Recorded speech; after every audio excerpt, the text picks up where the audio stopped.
তো শুভ দুপুর বন্ধুরা। তো এখন এই মুহূর্তে দেশের যা পরিস্থিতি তাতে কি বলবো, রিলস বানাতেও মানে মন খুব একটা সায় দিচ্ছে না, এবং ফেসবুকটা যখন প্রফেশনাল মোডে নিয়ে চলে এসেছি তো কিছু না কিছু বানাতেই হবে।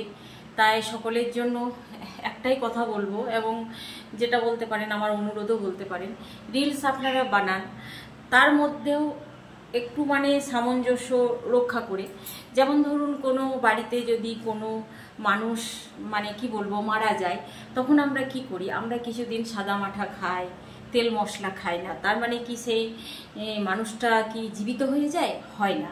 কিন্তু কি এটা আমাদের তার প্রতি একটা মানে শ্রদ্ধা সমর্পণ। তো চেষ্টা করুন যতটা লিমিটের মধ্যে বানানো যায় রিলটা।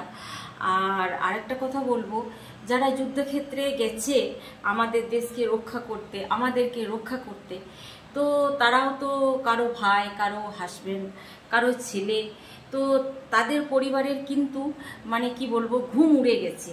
আর যারা ইতিমধ্যে যাদের কোল খালি হয়ে গেছে, যারা নিজেদের সন্তানকে হারিয়েছে, নিজেদের ভাইকে হারিয়েছে, নিজেদের প্রিয় মানুষকে হারিয়েছে, তাদের মানে দুঃখ মানে কোনোদিনই আমরা ভাগ করে নিতে পারবো না।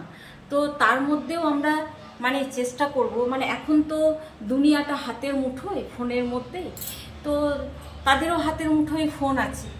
তো তাদের মনে যাতে এটা না মনে হয় যে দেশকে রক্ষা করতে গিয়ে আমার স্বামী প্রাণ দিল, আমার ভাই প্রাণ দিল, আমার বাবা প্রাণ দিল।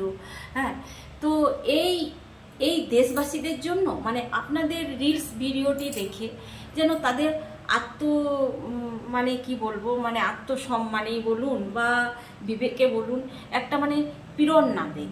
তো কারো হাই নেবেন না। তো যে কারণে বলবো করুন, করতে মানা নেই। ডাক্তার ডিসপেন্সারি খুলবে, টিচাররাও পড়াবে। এখানে হয়তো অনেকে এইটুকুনির মধ্যে যতটুকু আয় করছেন, ইনকাম করছেন, তার মধ্যে তারও সংসার চলছে।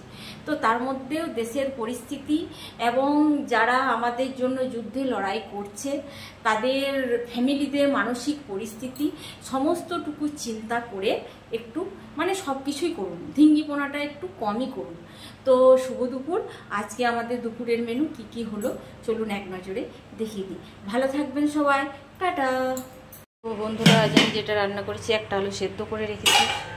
যাই হোক, কিছু করে খাওয়ার ইচ্ছা হলে পরে খাওয়া হবে। ভাত, গরম ভাত, আর এই যে করলা আলু সানা, পেঁয়াজ লঙ্কা কুচি দিয়ে, শুকনো লঙ্কা জিরে ফোড়ন দিয়েছি, একটু ডাল, হাজবেন্ড ডাল ছাড়া খেতে পারে না, কুমড়োর ঝাল, আর যেটা হয়েছে একটু আলু পোস্ত, আর যেটা হয়েছে সেটা হচ্ছে করলা আলু ভাজা। এই যে একদম এটা এখনও চাপানো আছে, কি কারণে খাবার সময় আর একটু গরম করে নেব, একটু গরম গরম মুচমুচে ভাল লাগে। আর যেটা হয়েছে তেল খুব কমই দিই, তবু দেখুন চিকেনের তেল তবু চলে আসে, তো একটু চিকেন কষা।